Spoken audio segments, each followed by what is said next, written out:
প্রাণের পরিচয়। কৃষ্ণ কৃষ্ণ বল ময়না, রাধা রাধা বল।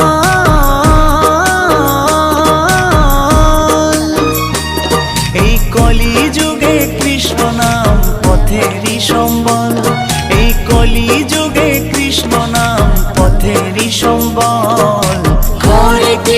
হরে কৃষ্ণ কৃষ্ণ কৃষ্ণ হরে হরে, হরে রাম রাম রাম হরে হরে।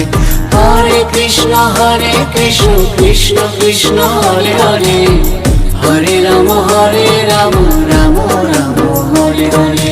কৃষ্ণ কৃষ্ণ বল ময়না, রাধা রাধা। চন্দন বেটে দিয়েও তো বললো যে ঠিক আছে।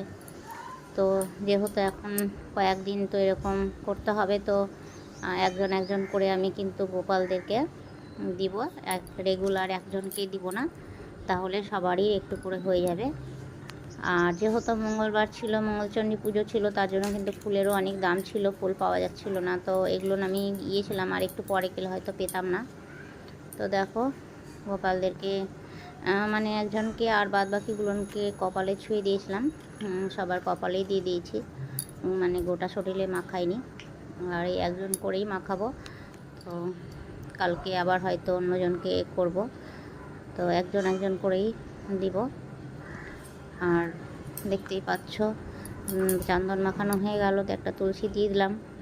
আর গোপালকে কেমন লাগছে চন্দন মেখে। আর যেহেতু মানে এক একজনের দেখি গোপালটা কত সুন্দর করে হয়তো চন্দন মাখানো, তো আমারটা যাই হোক খুব একটা ভালো হয় না। তো এখন জানি না যে কিভাবে, হয়তো মানে হাত দিয়ে করে না কোনো কিছু দিয়ে করে, মানে আমারটা আবার লেভেলটা ভালো আসছে না। তো যাই হোক